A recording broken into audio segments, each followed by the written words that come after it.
Hi masters, మరియు మీకోసం channel కి స్వాగతం సుస్వాగతం. ముందుగా మన జగద్గురువైన బ్రహ్మర్షి పితామహ పత్రిజీ గారికి, మన గురుమాతకి నా ఆత్మ ప్రణామాలు మాస్టర్స్. ఓకే మాస్టర్స్, ప్రతిరోజు మన ఛానల్లోని ధ్యానం, స్వాధ్యాయం, సజ్జన సాంగత్యం జరుగుతుంది మాస్టర్స్.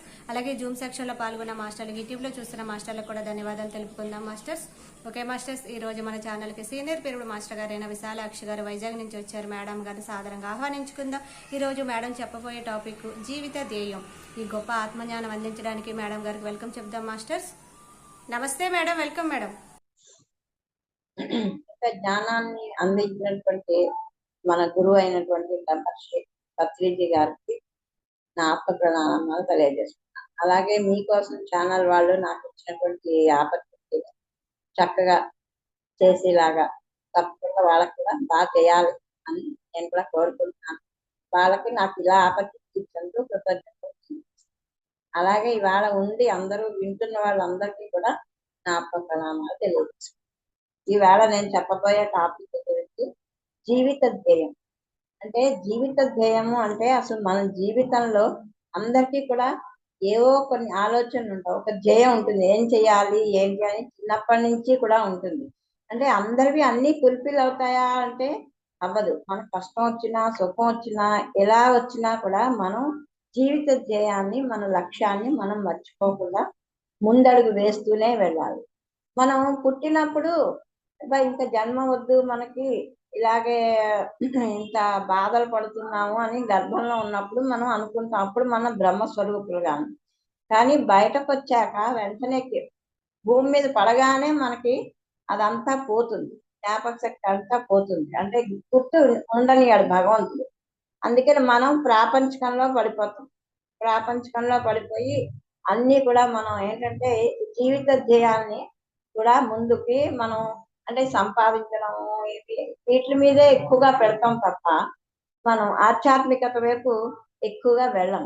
అందుకని ఏంటంటే ఎప్పుడు కూడా జీవిత ధ్యేయం ఏంటి అంటే కష్టం వచ్చినా సుఖం వచ్చినా మానం వచ్చినా అనుమానం గ్రూపుల్లో ఉన్న ఎక్కడున్నా కూడా మనం ఎప్పుడు కూడా జీవిత ధ్యేయాన్ని మాత్రం మర్చిపోకుండా జీవితంలో అది చేయాలి.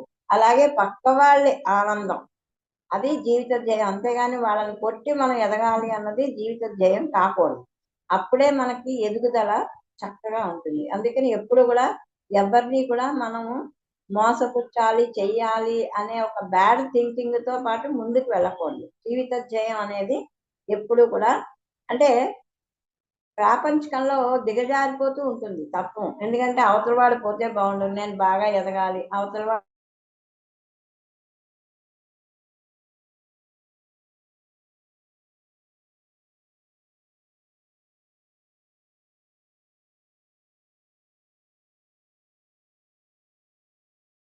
అది చక్కగా మనం అది ఒక ప్రధాన భాగంగా పెట్టుకోవాలి. కానీ అందులోనే ఇంకో భాగం కూడా ఉంది, జీవిత కార్యక్రమం కూడా ఉంటుంది. జీవిత ధ్యేయం వేరు, జీవిత కార్యక్రమం వేరు. జీవిత ధ్యేయం అంటే మనం ఎలా ఎదగాలి అని, జీవిత కార్యక్రమం అంటే 10 మందికి మనం ఆనందాన్ని ఎలా ఇవ్వాలి అనేది జీవిత కార్యక్రమం. అంటే ఇప్పుడు బిస్మిల్లా ఖాన్ తీసుకోండి, తీసుకుంటే ఆయన ఏంటి అందరికీ షహనాయి, అది ఆయన ఆధ్యాత్మిక జీవితం చక్కగా ఉండాలి అనేది. కానీ షహనాయి అందరికీ ప్రపంచం అంతా పంచి అందరినీ ఆనందపరచడమే. మనం ఇప్పుడు కొవ్వొత్తుంది అంటే అందరికీ దీపం ఇస్తుంది, అది కరిగిపోతూ ఉంటుంది. అందుకని జీవితంలో ఎప్పుడు కూడా మనము అవతల వాళ్ళకి ఎంతవరకు ఉపయోగపడతాం అన్నదే ఆలోచన మీద ఉండాలి. అప్పుడే ఆధ్యాత్మికత మనకి స్వాతంత్రం రావాలి, 10 మందికి ఎలా ఉపయోగపడతాం ఇదే ఆలోచన. అలాగే ఏంటిది మదర్ తెరీసా ఉన్నారంటే ఆధ్యాత్మికంగా ఉన్నారు, కానీ కరుణ, ప్రేమ, అందరికీ సర్వీస్ చేయటం ఇవన్నీ ఆవిడ జీవిత కార్యక్రమం. అందుకని ఇలాగా ఎప్పుడు కూడా ఆనందంగా జీవిస్తూ కూడా మనకు ఒక విశిష్టత అనేది జీవితంలో లేకపోతే అది పరిపూర్ణత కాదు. అంటే పరిపూర్ణంగా ఉండాలి అంటే దానికి ఒక విశిష్టత కూడా ఉండాలి. అందుకని అంటే జీవిత ధ్యేయం పూర్ణత్వాన్ని కాకుండా జీవిత కార్యక్రమం కూడా రెండు కలిస్తేనే పరిపూర్ణత్వం లభిస్తుంది. అందుకని మనకి జీవిత ధ్యేయం కార్యక్రమం రెండు ఉండాలి. ఇప్పుడు అన్నమయ్య, త్యాగయ్య వీళ్ళందరినీ తీసుకోండి, వాళ్ళందరికీ కూడా జీవిత ధ్యేయం ప్రశాంతంగా ఉండడమే. కానీ వాళ్ళ కార్యక్రమం 10 మందికి, మా వల్ల 10 మంది సంతోషంగా ఉండాలి, ప్రపంచం అంతా సంతోషంగా ఉండాలి అన్నది వాళ్ళు చేశారు కాబట్టే ఆ రోజుల్లో వాళ్ళు ధ్యానం అనేది చేయకుండా ఆ సంగీతంలోనే ఓలాడి భగవత్ సాక్షాత్కారాలు అవి పొందగలిగారు వాళ్ళు. అంటే కార్యక్రమం ఎప్పుడు కూడా ప్రపంచానికి మనం ఎంత ఉపయోగిస్తున్నాం అనేది ఆలోచించుకోవాలి. అంతేగాని స్వార్థపూరితంతో ఉంటే మనం ఎప్పుడు కూడా ఎదగలేము. అవతల వాడు ఎదిగితే మనం ఏడుస్తూ ఉంటే అది జీవిత జయం కాకూడదు. అందుకని మన జీవిత జయం మనమే పెట్టుకోవాలి తప్ప ఎవరో వచ్చి మనకి ఏమి చేస్తారు అనేది తప్పు. అందుకని ఏంటంటే కొద్దిగా జీవిత జయం, జీవిత విశిష్టత కూడా లేని వాళ్ళు శైశవాత్మలు అంటారు. అంటే చిన్నప్పుడు మనకి ఏమి ఉండదు, జీవిత జయాలు అవే ఉండదు. అక్కడి నుంచి మళ్ళీ కొంచెం వెళ్ళిపోతే జీవిత జయం, అది జీవిత విశిష్టత కూడా ఉన్నవాళ్ళు అర్ధపూర్ణులు అంటారు. అంటే పూర్తిగా అన్ని లేని వాళ్ళు అర్ధపూర్ణులు అంటారు. అలాగే జీవిత జయం ఉన్నా విశిష్టత లేకపోతే దాన్ని పూర్ణత్వం అంటారు. అలా కాకుండా జీవిత జయం, విశిష్టత ఇవన్నీ కూడా ఉంటే దాన్నే ఇప్పుడు వాళ్ళు పరిపూర్ణులు అంటారు. ఇలా అవ్వాలి అంటే మనం ధ్యానం అనేది చేయాలి. ధ్యానం చేస్తేనే మనకి విశిష్టత ఇవన్నీ కూడా వస్తుంది. పత్రిజీ గారు ఎందుకు అంత ఆయన జీవితాన్ని వదులుకుని మన కోసం, ప్రపంచం కోసం అంత పాకులాడి ఆయన చేశారు అంటే ఆయన జీవిత జయం, జీవిత కార్యక్రమం అంతమందిని అలా తీసుకొచ్చారు అంటే అది చాలా కష్టమైన విషయం. అయినా కూడా ఆయన అంత కష్టపడి అందరూ బాగుండాలి, అందులో నేను ఉండాలి అనుకున్నారు తప్ప నేను బాగుండాలి అని ఎప్పుడు కోరుకోలేదు. కాబట్టి వాళ్ళు ఎప్పుడైనా కూడా పరిపూర్ణత్వం చెందిన వాళ్ళు అవుతారు. అలాగే ప్రాపంచిక జీవితం, ఆధ్యాత్మిక జీవితం రెండు రకాలు ఉంటుంది. ప్రాపంచిక జీవితం ఏంటంటే ప్రాపంచిక జీవితంలో 5 జ్ఞానేంద్రియాలు, 5 కర్మేంద్రియాలు, మనస్సు ఇవంతా ప్రాపంచిక జీవితం. అదే ఆధ్యాత్మిక జీవితంలో అంటే మన బుద్ధి, దివ్య చక్షువు, ఆత్మ ఈ మూడే ఆ ఆధ్యాత్మిక జీవితంలో ఉంటుంది. ప్రాపంచిక జీవితం బాగుండాలి అంటే ఆధ్యాత్మిక జీవితం కూడా బాగుండాలి. ఎందుకంటే ఉత్తి ప్రాపంచిక జీవితంలోనే నేను బాగుపడిపోతాను అంటే చాలా కష్టం. అందుకని రెండు ఉండాలి. అంటే మనిషిని మనకి ప్రేమించడం నేర్చుకోవాలి.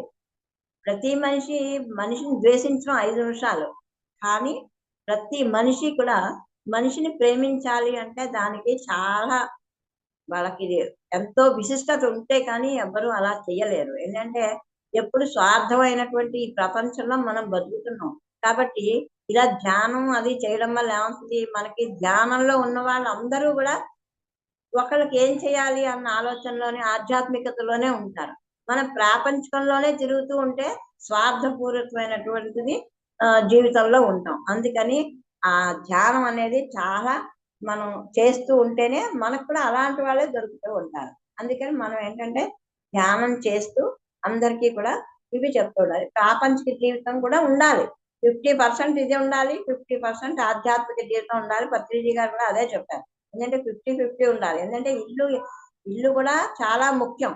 పెళ్ళం, పిల్లలు ఇవి అన్ని చేసుకుంటూ ఆధ్యాత్మికతలో రమ్మన్నారు. మనం ఏమి మునులు అది కాదు తపస్సు చేసి బయట పోవక్కర్లేదు, మనం ఇంట్లో ఉండి అన్ని ఆచరించవచ్చు అనేది అది చాలా కష్టం. నిజంగా గృహస్థులు ఆధ్యాత్మికంగా ఉండడం అంటే చాలా కష్టం. ఎందుకంటే చుట్టాలు పక్కాలు ఎంతో మంది ఉంటారు. ఇంత మందిని జయించుకుని మనం ఆధ్యాత్మికంలో ఏ ఒక్కళ్ళు ఏదన్నా ముందు అందరికీ వచ్చేది కోపం. ఆ కోపం వచ్చిందంటే ఏం మాట అంటామో మనకే తెలియదు. అలాంటప్పుడు మనం ఏంటంటే ఎప్పుడు కూడా మనం చాలా జాగ్రత్తగా ఉంటే అప్పుడు అందుకని గృహస్థాశ్రమంలో ఉండి ఆధ్యాత్మికతలో ఉంటే చాలా. అందుకని ప్రాపంచిక జీవితం కూడా 50% ఉండాలి. అలాగే ఒక ప్రాపంచిక జీవితంలో ఉండాలి అంటే ఎలా ఉండాలి అంటే ఇప్పుడు జ్ఞానేంద్రియాలు, కర్మేంద్రియాలు, మనస్సు ఇవన్నీ ఉన్నాయి కదా. అంటే తాబేలు లాగా ఏం చేయాలి, మనం మన కర్మేంద్రియాలు, జ్ఞానేంద్రియాలు, మనస్సు అన్ని కూడా మనం లోపలికి ముడుచుకొని ధ్యానం చేసి అప్పుడు ఇంద్రియాల్లో ముఖ్యమైనటువంటి అంతర్లీనమైనటువంటి మనస్సుని ముడుచుకోవాలంటే దానికి మార్గమే శరణ్యం, ధ్యానమే శరణ్యం, ఇంకో మార్గం అనేది లేదు. అందుకని ఏంటంటే ఎప్పుడు కూడా ప్రాపంచికం నుంచి ఆధ్యాత్మికంలోకి రావాలంటే ఏకైక వారధి ఏంటి అంటే ధ్యానం. ఈ ధ్యానం చేసి అంటే రాముణ్ణి నామం జపిస్తాను లేకపోతే ఏదో చేస్తాను అంటే అది కాదు. ధ్యానం అనేది అన్ని కళ్ళు మూసుకొని మనస్సుని ప్రశాంతంగా చూస్తూ అలాగ మనం శ్వాసని పీల్చుకుంటూ అలా ఉంటే ఏంటంటే తల్లిదండ్రులు చేసిన నామం కృష్ణ రామ అన్న ఇవన్నీ కూడా మనం ఆధ్యాత్మికతలో ఉండడం అనేది అవ్వదు. మనం ప్రాపంచికంలోనే ఉన్నప్పుడు తల్లిదండ్రులు స్మరించడం లేకపోతే ఆ భార్య ఇవే ప్రాపంచికంలో ఉంటే ఇవన్నీ కానీ ఇవేమీ అక్కర్లేదు. ముక్కు మూసుకుని కళ్ళు మూసుకుని కూర్చోమని చాలు ఆయన. కూర్చుంటే చాలు, కూర్చోండి కూర్చోండి అంటారు. ఎందుకని ఇవన్నీ మనకి గుర్తు రాకూడదు. అంటే మనం ఎప్పుడు కూడా ప్రాపంచిక జీవితానికి కొంత లైఫ్ ఇవ్వాలి. కొంత అంటే 24 hours లో కొంత ప్రాపంచికానికి కొంత ఆధ్యాత్మికతకి అలాగ మనం అన్ని బేరీజ్ వేసి కరెక్ట్ గా చేసుకుంటే వాళ్ళు ఎంతో ప్రశాంతంగా ఉంటారు. అంతేగాని ఆ ఆధ్యాత్మికత అనేసరికల్లా 5 నిమిషాలు ధ్యానం చేసి బయటకు వచ్చేసి నువ్వెంత అంటే నువ్వెంత అందరినీ అలా అనుకుంటూ వెళ్తే వాళ్ళకి ఆధ్యాత్మికత అనేది ఉండదు. ఎప్పుడు కూడా మంచి మనసుతో 10 మందిని ఎందుకంటే నేను శరీరం కాదు, నేను ఆత్మని అని తెలుసుకున్నవాడు ఎప్పుడు కూడా ఎవరు ఏమంటున్నా అసలు పట్టించుకోడు. అదే నేనే శరీరం అనుకుంటేనే ఈ శరీరానికి కావాలి కాబట్టి ఈ శరీరానికి ఉండడానికి ఇల్లు కావాలి, ఆభరణాలు కావాలి, లేకపోతే బట్టలు కావాలి, ఇవన్నీ గుర్తొస్తాయి. అలా కాదు నేను ఆత్మని అన్నప్పుడు ఈ శరీరం భగవంతుడు ఇచ్చాడు, మళ్ళీ భగవంతుడి దగ్గరికి పంపించేస్తాం కాబట్టి ఈ శరీరం ఆయన ఇచ్చినప్పుడు అద్దెగా తెచ్చుకుని వచ్చాం. అందుకని దీన్ని మనం జాగ్రత్తగా చూసుకుని దీన్ని ఆయనకి అప్పచెప్పేయాలి అనే ఎరుకలో కనుక మనం ఉంటే ఎవ్వరూ కూడా దీనికోసమే పాకులాడి తెల్లారు లేచేసరికి మన జీవితం అంతా సంపాదన కోసం పిల్లలు ఇలా ఉండాలి, పిల్లలు మునిమనోళ్ళు కూడా డబ్బులు ఇచ్చేయాలి అనేవాళ్ళు చాలా మంది ఉంటారు. అందుకని ఏంటంటే ఈ జీవితం అంతా దానికే ధారపోస్తే ఇంకా నువ్వు ఆధ్యాత్మికత వైపు వెళ్ళేది ఎప్పుడు, చూసేది ఎప్పుడు? అంటే నీకు భగవంతుడు కొన్ని ఇచ్చాడు, ఇవి నువ్వు అలుపు చేసుకోవాలి. అంటే ఏంటి, నీకు ఇక్కడికి రాగానే నీకు ఒక హస్బెండో వైఫో లేకపోతే పిల్లలో ఇచ్చాడు. ఆ పిల్లలతో నువ్వు ఆగిపోయి తర్వాత దేవుడి వైపు తిరగాలి. కానీ ఎప్పుడు చూసినా ఇంకా నా మనవలకి ఇవ్వాలి, ముని మనవలకి ఇవ్వాలి అనుకుంటే ఇంకా ఆధ్యాత్మికత వైపు వెళ్ళేది ఎప్పుడు? అందుకని ఎప్పుడు కూడా ఆ జీవిత ధ్యేయం అనేది ఒక ప్రణాళిక వేసుకుని వచ్చాం మనం. ఆ ప్రణాళికలో కొన్ని మనం చూసుకొని అలా చేసుకుంటూ వెళితేనే అప్పుడు ఏంటంటే కొంతవరకు కొంత వయసు వచ్చేదాకా మనం అన్ని చేయాలి. అంతేగాని అదే జీవితం అనేది ఉండకూడదు. అందుకని ఆ విధంగా చూసుకొని మనం చేయగలిగితే చాలా ముందుకు వెళ్ళి చాలా ఎదుగుతాం అనేది మనం అందరం నేర్చుకోవాల్సినటువంటి విషయం. అందుకని ఎప్పుడు కూడా ఆత్మ అన్నది సర్వశక్తిమయం, అలాగే సర్వయుక్తిమయం, సర్వముక్తిమయం. ఆత్మ అనేది మన ఆత్మని దేవుడు మనలోనే ఉన్నాడు. ఈ ఆత్మ మన మనదే ఆత్మ అని ఇలా ఎప్పుడైతే మనం ఆత్మతోటి జీవిస్తే సర్వశక్తిమయం అవుతాం. అందుకని ఏంటంటే ఎప్పుడు కూడా ఆధ్యాత్మికత అంటే ముక్కు మూసుకుని కూర్చున్నంత మాత్రాన ఆధ్యాత్మికత అవ్వదు. ఎందుకంటే మనం ఎప్పుడు ఎవరిని ఏమీ అనకుండా ఎవరితోటి ఏమీ చెయ్యకుండా అలాగ మనం ఏంటంటే ఉండగలిగితేనే ఆధ్యాత్మికత. చాలా మంది ఏంటంటే నేను స్పిరిచువల్ గా చాలా ఎదిగిపోతున్నానండి అంటారు. ఏమిటి ఎదుగుతారు అంటే వాళ్ళు ఏదో 4 పూజ చేసి ఆ గంట సేపే దేవుడు ఏమంటాడంటే 24 గంటలు నన్ను ధ్యానించండి అంటాడు. కృష్ణుడు ఏమంటాడు, 24 గంటలు నన్ను ధ్యానించు, నిన్ను నేను చూసుకుంటాను అంటాడు. కానీ మనకి ఆయన మీద నమ్మకం ఉండదు. ఇప్పుడు ఒక ఉదాహరణ చెప్తాను. ఏంటంటే మనం ఒక ఆటోలో వెళ్తూ ఉంటే పక్క వాళ్ళు మనం కబుర్లు చెప్పుకుంటూ వెళ్ళిపోతాం తప్ప. ఎందుకని? వాడి మీద నమ్మకం.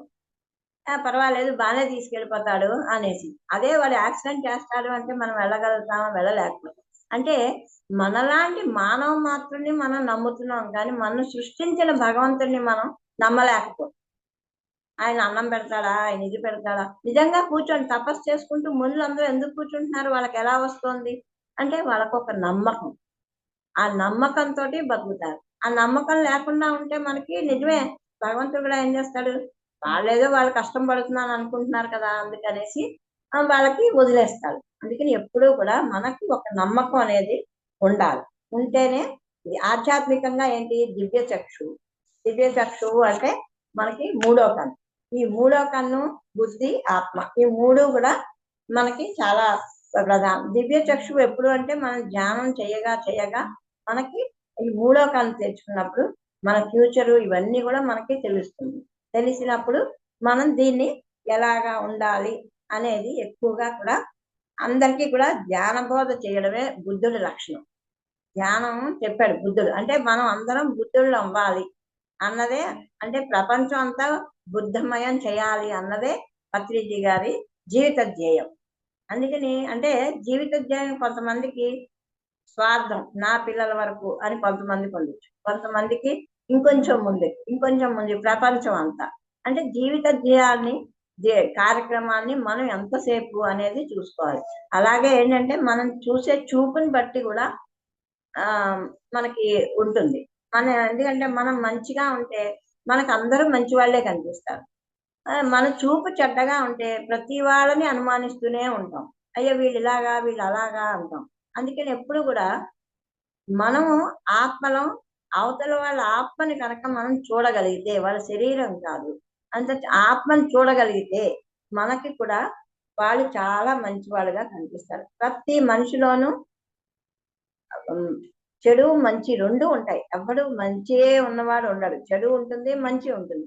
కానీ మనకు కావాల్సిన మంచిని తీసుకుందాం, వాడి చెడే ఎందుకు పదిసార్లు వెతుక్కోవడం, దాన్ని మనకి అనవసరం. మనము ఎంతవరకు తీసుకోవాలి అంటే అంతే తీసుకోవాలి. ఈవేళ ఎవరైనా మన భోజనాలు పిలిచారు, అబ్బా చాలా బాగుందమ్మా భోజనం చాలా పెట్టారు అంటే అని చెప్పి మనం బయటకు వచ్చేస్తే వాడు హ్యాపీ ఫీల్ అవుతాడు. ఏమిటమ్మా ఈ కూర సరిగా చేయలేదు, ఇది సరిగా చేయలేదు అంటే వాళ్ళు కూడా హర్ట్ అవుతారు. అందుకని మనం ఎప్పుడు కూడా అవతల వాళ్ళని ఎంత సంతోషంగా ఉంచితే అంత ఆధ్యాత్మికంగా మనం ఎదిగినట్టు. ఎప్పుడు కూడా మనం మన స్వార్థం చూసుకోకుండా అవతల వాళ్ళని సంతోష పెట్టగలగాలి. అది చాలా కష్టం అనిపిస్తుంది అందరికీను.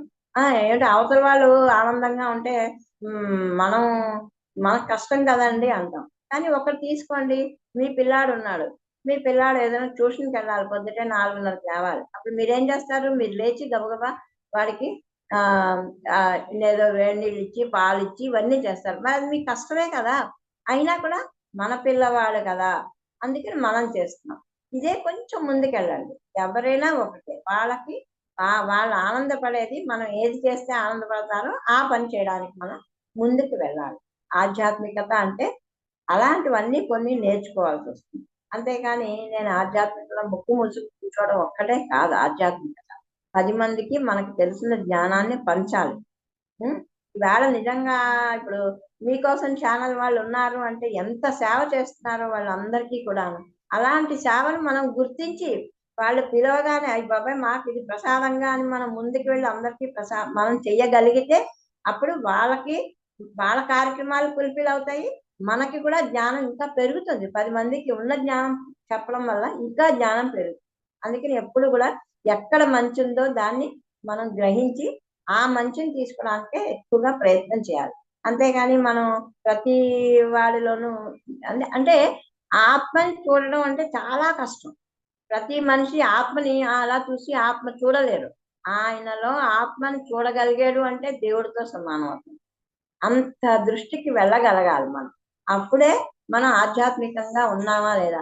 అలాగే రోజు కూడా మనం ఎక్కడ ఉన్నాం, మన జీవిత ధ్యేయం ఎంత దాకా అనుకున్నాం, అందుకని దాన్ని ఎక్కడి దాకా మనం రాగలిగాం అని ఇవన్నీ కూడా చూసుకోవాలి. అంటే ఇంకా మనం ఎంత పెరగాలి, ఎంత ఎదిగాం అని ముందు మనలో ఉన్న లక్షణాలన్నీ కూడా మనంది సరి చేసుకుంటే అవతల వాడిని చెప్పడానికి మనం రాలేదు. అవతల వాడు ఇలాగా అలాగా అనడానికి రాలేదు. నీ పని నువ్వు చేసుకో అని చెప్తున్నారు. అందుకని మనం ఏం చేయాలి అంటే మనం ఎప్పుడు కూడా మన గురించి మనం ఇవాళ ఎలా ఉన్నాం, ఇంత ఎదిగాం, ఇంకా ఎంత ఎదగాలి, ఎంత దాకా రావాలి, ఇవన్నీ మనం చూసుకుని చేయవలసి వస్తుంది. అందుకని ఎప్పుడు కూడా మనం ఎలా ఉన్నాము అనేది ఎప్పుడు రోజు కూడా బేరీజ్ వేసుకుంటూనే ఉండాలి. అలా చేయడం వల్ల ఏమవుతుందంటే మనలో ఉన్నటువంటి చైతన్యం చాలా విస్తరించాలి అంటే మన మనస్సు ముందు స్థిరంగా ఉండాలి. ఎప్పుడైతే మన మనస్సు స్థిరంగా ఉంచుకుంటామో, ఏంటంటే చంచలమైన మనస్సుని స్థిరంగా స్వాంతంగా చేసుకోవాలి అంటే మన మనస్సు స్థిరం అయ్యే కొద్దీ మనలో చేతనాశక్తి విస్తరిస్తూనే ఉంటుంది. అందుకని ఏంటంటే మనస్సు ఈ విధంగా స్థిరం చేసుకోవాలంటే ధ్యాన సాధన చేసుకుంటూనే పోవాలి. ఎంత ఎక్కువ ధ్యాన సాధన చేస్తే అంత మనస్సు స్థిమితంగా ఉంటుంది. అందుకని ఇవన్నీ చూసుకుని మన సాధన ఎప్పుడు కూడా సహస్రాల స్థితికి ఎలా వెళ్ళాలి అనే దాని మీదే ఆలోచించాలి. అంటే ఇంకా ఎంత ఇదిగా చేసుకోవాలి అంటే అది మనం మన బంగారు భవిష్యత్తుకి మనమే చూసుకుని ఎలా చేయాలి అనేది ఏదైనా కూడా కొంతవరకు చేసుకోవాలి. అలాగే జ్ఞాన సాధన ద్వారా ఏంటంటే మనకి ఉద్దేశించినటువంటి ప్రత్యేక సృష్టి కార్యం కృషి పరత్వాన్ని నిశ్చలంగా మనకి మన సంతృప్తి చెందగలిగే విధంగా ముందుకు సాగిపోతూ ఉండడమే మన జీవిత పరమావధి, మన జీవిత ధ్యేయం. అలాగే తప్పు పట్టడం అన్నిటికంటే కూడా పెద్ద తప్పు. మనం ఎందుకంటే చాలా రకాల మనుషులు ఉంటారు. విపరీతమైన అందరూ తలో రకంగా ఉంటారు. అందరూ మంచివాళ్ళు, అందరూ చెడ్డవాళ్ళు అనలేం కదా. అలాగే ఏంటంటే మనం ఎప్పుడు కూడా 10 జన్మలు తీసుకుంటాం. పాపం చేస్తే ఇంకా జన్మలు పెంచుకుంటాం. పుణ్యం చేస్తే ఇంకా జన్మలు తగ్గించుకుంటాం. అందుకని మనమే ఆలోచించుకోవాలి. ఏంటి, కొంతమంది తమో గుణంలో, అంటే ఒక జన్మలో తమో గుణంలో ఉంటారు, ఒక జన్మలో రజో గుణంలో ఉంటారు, ఒక జన్మలో ఇలా ఏంటంటే ఎన్ని జన్మలు ఎత్తినా మనం ఒక్కొక్క జన్మలో ఒక్కొక్క గుణాలు తీసుకొని దానికి అలాగే ఉంటాం. అలా అని తమో గుణంలో ఉన్నవాడు రజో గుణంలో ఉండలేడు, రజో గుణంలో ఉన్నవాడు సత్వ గుణంలో ఉండలేడు. అందుకని ఏంటంటే ఇవన్నీ కూడా ఎక్కడుంది తప్పు అంటే మనలోనే అన్ని గుణాలు ఉంటాయి. ఇప్పుడు ఒకరికి సత్వగుణం ఉంటుంది, ఒకరికి రజోగుణం ఉంటుంది, కానీ ఎవరి గుణం వాళ్ళది. వాళ్ళని వీళ్ళని మనం తప్పు పట్టే అంతృప్తి లేదు. అందుకనే జీసస్ క్రైస్ట్ ఏమంటాడు, ఒక ప్రాస్టిట్యూట్ ని రాళ్లతో కొడుతూ ఉంటారు. కొడితే ఇందులో ఎవరు తప్పు చేయని వాళ్ళు ఉంటే వాళ్ళు మాత్రమే రాళ్లతో కొట్టండి అంటాడు ఆయన. అంటే ఇంక అందరూ ఆగిపోతారు. అంటే ఎవరికి వాడే తప్పు చేసాము అనే కదా, లేకపోతే కొట్టచ్చు కదా, కొట్టలేరు. అందుకని ఎప్పుడు కూడా అలాగా తప్పు చేశాము అనేది మనం అస్తమానం అనుకుంటూనే ఉంటాం.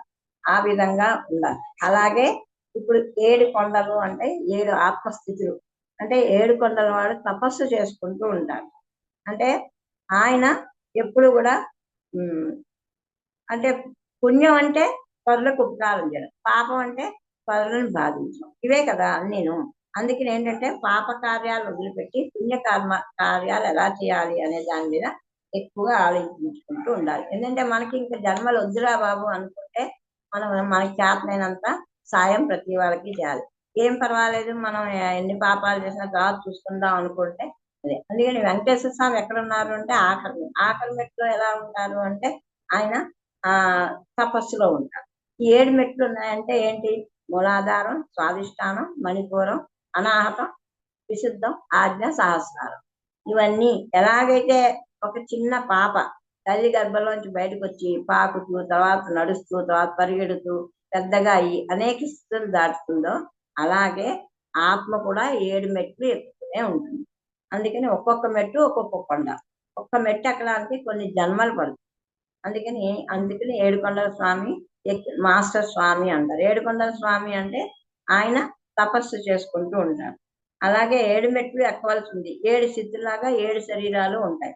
అన్నమయ కోసం, ప్రాణమయ కోసం, మనోమయ కోసం, ఈ విజ్ఞానమయ కోసం, ఆనందమయ కోసం, విశ్వమయ కోసం, నిర్వాణమయ కోసం. ఇలా అలాగే సంగీతంలో కూడా 7 స్వరాలు ఉంటాయి. షడ్జమం, వృషభం, గాంధారం, మధ్యమం, పంచమం, దైవతం, నిషాదం. ఇలాగా 7 స్వరాలు, 7 కోశాలు, 7 సితాలు. అలాగే తల్లి గర్భంలోంచి వచ్చాక శిశువుని శైవాత్మ అంటారు. తర్వాత బాలాత్మగా, తర్వాత యువాత్మగా వెళ్తారు, తర్వాత ప్రౌఢాత్మగా, తర్వాత వృద్ధాత్మ, ముక్తాత్మ, పూర్ణాత్మ. ఇలాగేంటంటే మొత్తం పూర్ణాత్మకి వెళ్ళాలి. 7వ మెట్టు దాకా మనం ఎదగాలి అంటే పూర్ణాత్మ దాకా ఎదగాలి.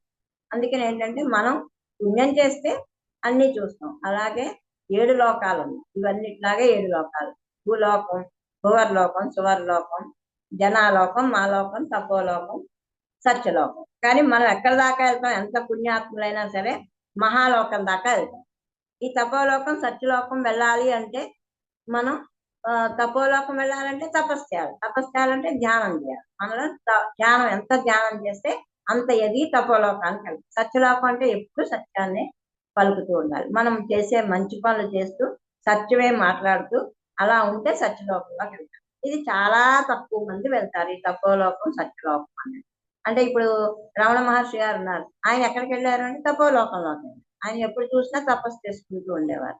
అలాగేంటంటే కొంతమంది రామకృష్ణ పరమహంస, వీళ్ళందరూ కూడా వాళ్ళు ఎంత ఎదిగారు అంటే వాళ్ళకి అదే లోకంగా అలాగే ఉన్నారు కాబట్టి వాళ్ళు తపోలోకానికి, సత్యలోకానికి కూడా వెళ్ళడానికి వాళ్ళకి ఛాన్సెస్ ఉంటాయి. అందుకని పుణ్యం ఒకటి చేసిన వాళ్ళు ఎక్కడ దాకా అంటే మహాలోకం దాకానే ఉంటారు. అయ్యో వాళ్ళు ఎంతో పుణ్యాత్ముడు పోయాడు అంటారు, వాళ్ళు మహాలోకంలోనే ఆగిపోతారు. అందుకని చెప్పి ఎప్పుడు కూడా మనం అక్కడ ఆగిపోకూడదు అని అనుకున్న వాళ్ళు ధ్యానం బాగా చేసి, ధ్యానం 10 మందికి చెప్తూ అన్ని చేస్తూ ఉండడం వల్ల మనం తపోలోకం. ఇంకా ఎప్పుడు కూడా అబద్ధం ఆడకుండా ఎప్పుడు నిజమే చెప్పి, ఎంత కష్టం వచ్చినా ఏం వచ్చినా మనం నిజమే మాట్లాడుతూ ఉంటే అప్పుడు మనం సత్యలోకం దాకా వెళ్తాం. ఆ సత్యలోకంలోకి వెళ్తే అంతకంటే ఆనందం ఇంకేమీ ఉండదు అనేది మనకి. అంటే ఏంటి, ఇంకా జన్మ వద్దు, నాకు ఇదే ఆఖరి జన్మ అనుకుని అన్నీ చేస్తే మనం సత్యలోకానికి వెళ్తాం.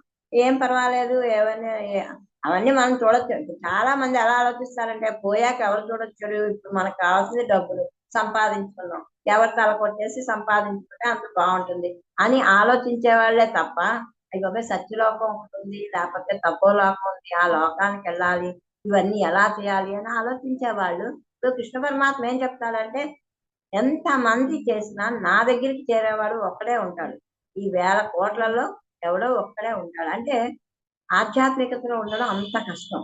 ఎందుకంటే ఈవేళ ఉంటాం, రేపు మళ్ళీ ఎవరో పిలిచి ఏదో సినిమాకి వెళ్ళిపోదాం, లేకపోతే ఇంకో చోటుకి వెళ్ళిపోదాం అనగానే మన బుద్ధి మారిపోతుంది. పోన్లే ఈవేళ చేసాం కదా, రేపు చేద్దాం ధ్యానం అని మళ్ళీ వెళ్ళిపోతుంది. అందుకని దాన్ని నిలదొక్కుకోవాలంటే చాలా కష్టము. తర్వాత ఎన్ని కష్టాలు పడితే వీళ్ళందరూ ఈ ఆధ్యాత్మికంలోకి వచ్చారు.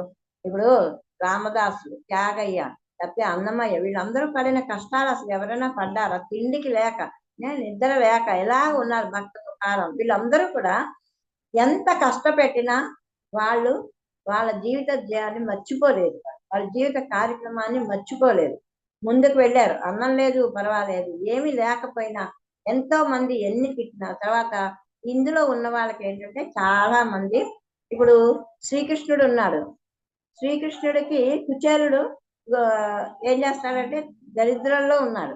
దరిద్రంలోనే ఉన్నప్పుడు వాళ్ళ భార్య ఏమంటుంది, ఏమంటే మనకి మీకు శ్రీకృష్ణుడు మీ ఫ్రెండ్ కదా, వెళ్ళి కొంచెం ఏదైనా అడిగి తీసుకురండి అంటుంది. అంటే సరే అని చెప్పి వెళ్తాడు. వెళ్ళాక అంతా గౌరవిస్తాడు కృష్ణ పరమాత్మ. ఆయనతో ఆయన ఎలా ఉంటాడో అలాగే ఉంటాడు, అన్ని చేస్తాడు. అన్ని అయిపోయి ఆయనకి అన్ని సపర్యలు అయిపోయాక నేను వెళ్ళొస్తానంటే వెళ్ళిపోమంటాడు. సినిమాలో చూపించినట్టు ఆయన ఇంటికి వెళ్ళేసరికి ఏదో పెద్ద మేడలు వచ్చేసి ఇలాంటివి ఏమీ రాలేదు. ఎందుకంటే ఆయన కర్మ ఆయన అనుభవిస్తే గాని వెళ్ళలేడు. అందుకని అది శ్రీకృష్ణ పరమాత్మకు తెలుసు. అందుకని ఆయన ఏమి ఇవ్వలేదు. ఆయన ఉన్నంతసేపు ఆయన ఎంతో దైవత్వంలో అలాగే ఉంచి అన్ని సపర్యలు చేశాడు. ఇంటికి వెళ్ళేసరికి అంత తిట్లు తిడుతుంది భార్య, ఎందుకు వెళ్ళారు మీరు, ఇలా ఏమీ చేయలేదు, అది ఇది అంటుంది. కానీ కుచేలుడికి కూడా తెలుసు, నా కర్మ నేను అనుభవించాలి, ఆయన ఏమి ఇవ్వలేడు అన్న సంగతి ఆయన తెలుసు. అందుకని ఎవరి కర్మని వాళ్ళు అనుభవించి పూర్ణత్వం చెందితే తప్ప ఎవ్వరూ కూడా ఇలాగా ఎక్కడికి వెళ్ళిపోతారు, వాళ్ళు ఏదో భగవంతుడు మనం ఇలా చేసేస్తే ఇచ్చేస్తాడు అనేది అది సినిమాల వరకే తప్ప నిజ జీవితంలో కర్మని అనుభవిస్తే గాని మనం ఇప్పుడు సంచితం, ఆగామి, ప్రారంభం, 3 రకాల కర్మలు ఉంటాయి. సంచితం, ఆగామి మనం పుణ్యం చేస్తే, అంటే దూది పింజ మీద అగ్గిపుల్ల వేస్తే ఎలా పోతుందో అలా పోగొట్టుకోవచ్చు. ప్రారంభం మాత్రం ఎవ్వరూ పోగొట్టుకోలేరు. ఎందుకంటే అలా వాళ్ళు తెచ్చుకున్న ప్రారంభం చేస్తే గాని పూర్తి అయితే గాని వాళ్ళు అనుభవించి తీరాలి. ప్రారంభం అనేది భగవంతులకే తీరలేదు ఆ ప్రారంభం, వాళ్ళు కూడా అనుభవించాలి. మనం ఎలాంటి వాళ్ళం, శ్రీకృష్ణ పరమాత్ముడు 10 రోజులు చచ్చిపోయినా కూడా అలాగే ఎవరు చూడలేదు, ఏం చేయలేదు, అలాగే ఉన్నాడు ఆయన. అంటే కొన్ని భగవంతుడైనా కూడా ప్రారంభ కర్మని మాత్రం ఎవ్వరైనా సరే అనుభవించే తీరాలి. శివుడు చెట్టు త్వరలోకి వెళ్ళి నువ్వు కూర్చోవలసి వచ్చింది, అది కూడా ప్రారంభ కర్మలే అన్ని. అందుకని ఎవ్వరికి ఇందులో ఇది లేదు, ఎవ్వరైనా చేయదు. అందుకని ఇప్పుడు కూడా మనం ప్రారంభ కర్మని అనుభవించే తీరాలి. అంతేగాని మనం ఈవేళ పర్వాలేదు, ఇది బానే ఉంది అనుకోవడానికి లేదు. అందుకని ఎప్పుడు కూడా ఆధ్యాత్మికంగా ఉండడం అంటే అంతకంటే కష్టం ఇంకొకటి ఏమీ లేదు. అంత కష్టాన్ని మనం ఛేదించుకుని వెళ్ళాలి. అంతేగాని ఎందుకంటే పాపం పుణ్యం ఇవన్నీ చేస్తే వెంకటేశ్వర స్వామి భగవంతులైనా ఏం చెప్తారు, నువ్వు చేసిన దానికి భగవంతుని స్మరించడం వల్ల ఏమవుతుందంటే పెద్దగా పోయేది కొంచెం చిన్నగా పోతుంది. ఆయన అయ్యో పాపం ఏంటి అని, అంతేగాని అది తప్పు మొత్తం పోతుంది తీసేస్తారని కాదు. ఎప్పుడు కూడా వాళ్ళు ఏంటంటే, ఇప్పుడు నీకు ఏదో పెద్ద యాక్సిడెంట్ అవ్వాల్సి వచ్చింది, అది చిన్న దెబ్బతోటి తీర్చేస్తారు. అప్పుడు మనం భగవంతుని తిట్టుకుంటాం, ఇంత పూజలు చేస్తున్నాను నాకు ఈ దెబ్బ కూడా కాదు, ఈ ప్రారంభం నువ్వు అనుభవించాలి కాబట్టి నీకు ఇగో ఈ కొంచెం చిన్నది చేస్తాడు, అంటే నీకు పెద్ద దాన్ని తీసి చిన్నదిగా చేయగలుగుతాడు. అంతేగాని మనం ప్రారంభం అనుభవించకుండా చేయకుండా ఎవ్వరూ ఉండరు. అందుకని ఎప్పుడు కూడా మనం దాన్ని ఆలోచించి, అసలు నిజం చెప్పాలంటే ఎవరు దేవుళ్ళు, మనము దేవుళ్ళమే. వాళ్ళు దేవుళ్ళు ఎలా అయ్యారు అంటే వాళ్ళు ధ్యానం చేసి వాళ్ళ శక్తిని ఎక్కువ పొంది దేవుళ్ళు అయ్యారు. మనం కూడా అవ్వచ్చు. భగవంతుడు కూడా చెప్పాడు మీరు దేవుళ్ళు అవ్వచ్చు, కానీ మనకు అంత ఆ ఎక్కడ ఓర్పు ఎక్కడుంది, మనం ఎంత అదే మీరు కోటి సంపాదించండి అంటే ప్రతి వాడు ముందుకెళ్ళి అబ్బాయి ఇక్కడ కోటి సంపాదిద్దాం, అక్కడ కోటి సంపాదిద్దాం. మనకి ఇది వచ్చిన దగ్గర నుంచి ఇదే ధ్యాస తప్ప అసలు మనం ఎందుకు వచ్చాం, మన ప్రణాళిక ఏంటి అని ఎప్పుడైనా మనం భగవంతుడిని కోరుకుంటామా? భగవంతుడా నాకు ఇది, నాకు అది, నాకు అది, ఇవే కోరుకుంటాం. నా పిల్లకి చదువు బాగా రావాలి, నా పిల్లలు బాగుండాలి, నా హస్బెండ్ బాగుండాలి, ఇవే కదా మనం కోరుకునేవి. నువ్వు కోరుకుంటే నీకు ఇంకో కొంచెం అరటిపళ్ళు ఇస్తాం, లేకపోతే నీకు కొంచెం డబ్బులు, అంటే దేవుడు కూడా లంచం వేసే అంత దౌర్భాగ్య స్థితిలో మనం ఉంటాం. అందుకని దేవుడు ఇదంతా శక్తి, మహాశక్తి అంతా దేవుడిది. ఎందులో దేవుడిది లేని దేవుంది? అన్ని దేవుడు ఇచ్చినవే మనకి. దేవుడు ఇవ్వకపోతే మనం తినవే లేము.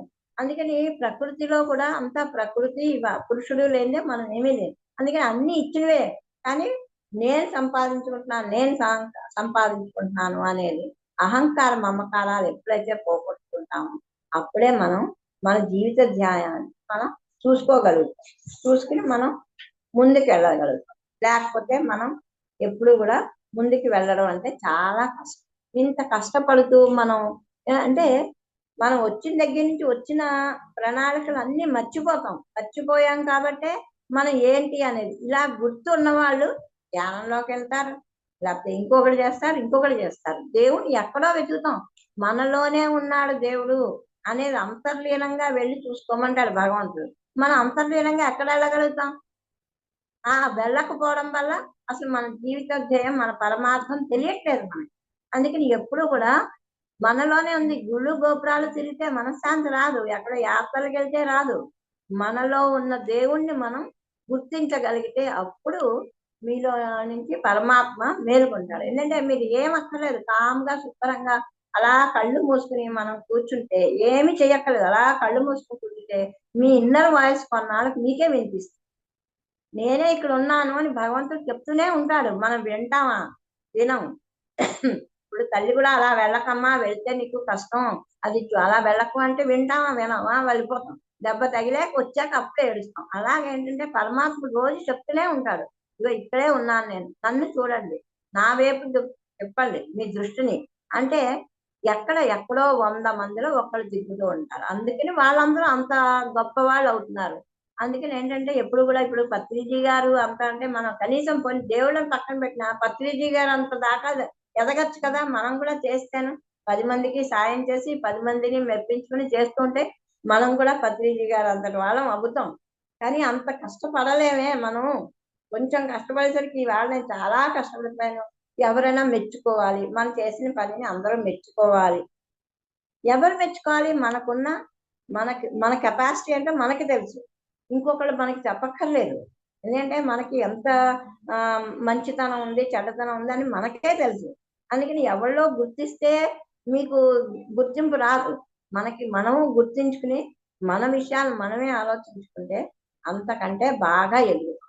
అంతే తప్ప మనం కానీ అంతవరకు మనకి పేషెన్స్ ఉండదు కదా.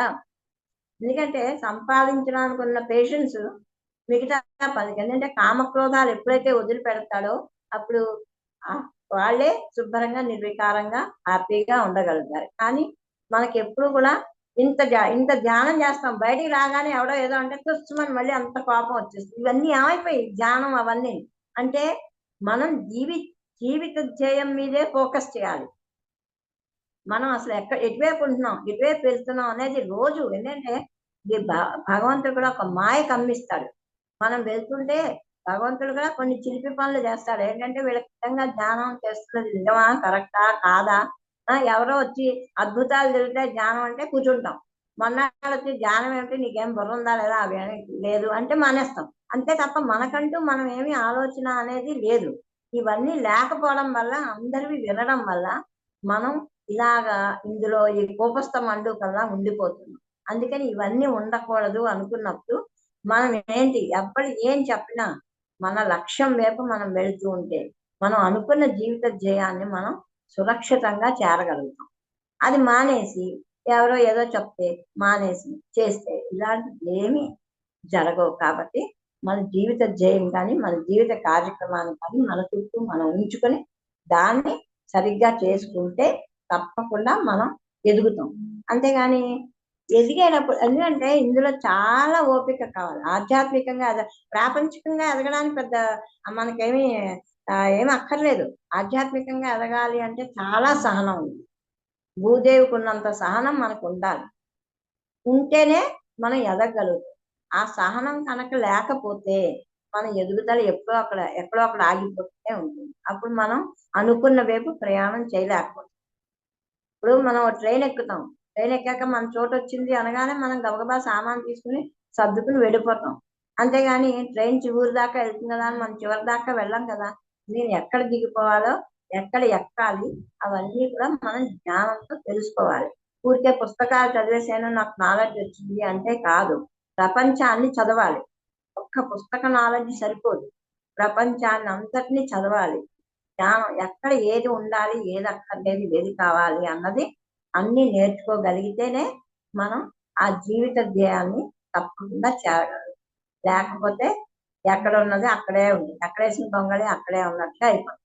అందుకని ఎవరైనా సరే అసలు ముందు మన జీవిత ధ్యేయం ఏంటని ఆలోచించుకోవాలి. మన జీవిత ధ్యేయం ఇది అని ఆలోచించుకుంటే అప్పుడు మీకు దాన్ని తెలుస్తుంది. దానికోసం అని చెప్పి మనం ఇదేం చేస్తాం. అందుకని ఆ విధంగా చాలా వరకు చూసుకొని ధ్యానం చేస్తే మోక్షం వస్తుంది. ఎక్కువ చేస్తే ఎక్కువ మోక్షం వస్తుంది. మోక్షంతో పాటు హెల్త్ వెల్త్ కూడా వస్తాయి. అంటే ధ్యానంలో ఇవన్నీ వస్తాయి అనేవాళ్ళు, ధ్యానం చేసేవాళ్ళు కొంతమంది ఉన్నారు. ఏమొచ్చినా రాకపోయినా ధ్యానం చేస్తాను, నాకు కావాల్సినవి నేను తెలుసుకోవడానికి అనేవాళ్ళు కొంతమంది ఉన్నారు. నేను రకరకాల మనుషులతో రకరకాల జీవితంతో ఈ ప్రాపంచకంలో మనం బతుకుతున్నాం కాబట్టి ప్రాపంచకంలో ఉండేటప్పుడు ప్రతి విషయము మనకి ఎక్కడి వరకు మంచి ఉందో ఆ మంచి తీసుకుని అక్కడి నుంచి విడిచిపెట్టి పక్కకి వెళ్ళిపోవాలి. వీళ్ళు కాదు ఇంతకంటే మనకు అవసరం లేదు అనుకున్నప్పుడు వాళ్ళ దగ్గర నుంచి పక్కకి వెళ్ళిపోవాలి. అంతేగాని వాళ్ళతోటే కూర్చుని మనం ఏదో చేయాలనుకున్నాం చేయలేకపోయాం అన్నది ఎప్పుడు కూడా పెట్టుకోకూడదు. ఆ విధంగా మనం చేసుకుంటూ వెళితే మనకి ఈ అనుకున్న జీవిత ధ్యేయానికి ముందుకెళ్తాం. ఎన్నో రాళ్ళు ఉంటాయి. మనం ట్రెక్కింగ్ చేద్దాం అనుకుంటాం, ఎంతో కష్టం పైకి ఎక్కాలంటే. అయినా కూడా సాధించాలి అంటే, శిఖరాన్ని అధిరోహించాలంటే మనం ఎలాగైతే వెళ్తూ ఉంటామో అలాగే కూడా మనం అనుకున్న పని సాధించాలి అన్నప్పుడు దాని మీద పట్టుదల అన్ని ఉండి ఎవరు ఎన్ని చెప్పినా మనం అనుకున్న దాన్ని మనం చేరాలి అనుకుంటే తప్పకుండా అదే చేయాలి. అందుకని ఆ విధంగా మనం అన్ని పెంచుకొని మనం చేస్తే కనుక మనకి తప్పకుండా మన జీవిత ధ్యేయం నెరవేరు. నాకు ఇంత అవకాశం ఇచ్చినటువంటి మేడం ఇంకా టైం ఉంది, మెడిటేషన్ చేస్తారా? మెడిటేషన్ చేయించండి మేడం. నేను మేడం వచ్చాక మీకు ఓకే చెప్తాను. అందరూ కూడా ఇప్పుడు చాలా మెడిటేషన్ చేద్దాము. కళ్ళకి జోడు ఉన్న వాళ్ళు పక్కన పెట్టండి. కాళ్ళు రెండు క్రాస్ చేసుకోండి. చేతులు రెండు చేతులు పెట్టుకొని కళ్ళు మూసుకొని మనం అందరం కూడా ధ్యానం చేద్దాం. కొంచెం సేపు ధ్యానం చేసి ఎప్పుడు కూడా ఏవో ఆలోచనలు వస్తూనే ఉంటాయి. ఆ ఆలోచనలు అన్ని పక్కకి పెట్టి మనం మన శ్వాసే మన గురువు, ఎవరో కాదు. శ్వాస మీదే దృష్టి పెట్టి మనం ధ్యానం చేస్తూ ఉంటే అందరికి కొంతమందికి తొందరగా పోతాయి ఏది మన ఆలోచనలు, కొంతమందికి కొంచెం లేట్ అవుతుంది. అంత మాత్రం చేత ధ్యానం అలాగే మనం చేస్తూ ఉంటే ధ్యానంలోకి ఎన్నో మనకి ఎన్నో అనుభవాలు. అందుకని అందరూ శ్వాస మీద ధ్యాస, శ్వాసే మన గురువు. ఎందుకంటే మనకి పుట్టినప్పటి నుంచి మరణం దాకా ఉండేది శ్వాసే మనతో, ఎవరు మనతో. అందుకని తల్లిదండ్రులు కానీ భార్య భర్తలు కానీ పిల్లలు అందరూ వచ్చింది మన శ్వాస. మనకు మన శ్వాసే. బయట గురువులందరూ ఇలా చేయండి అని చెప్పే వాళ్ళే బయట గురువు ఎవరైనా మన శ్వాస మనం జాగ్రత్తగా చేసుకుని శ్వాస మీద ధ్యాస, ఆ శ్వాస ఎలా చేస్తున్నాం ఎలా అని మనం చూస్తూ ధ్యానం చేసి చాలా సేపు ధ్యానం చేస్తాం. పాడతానండి.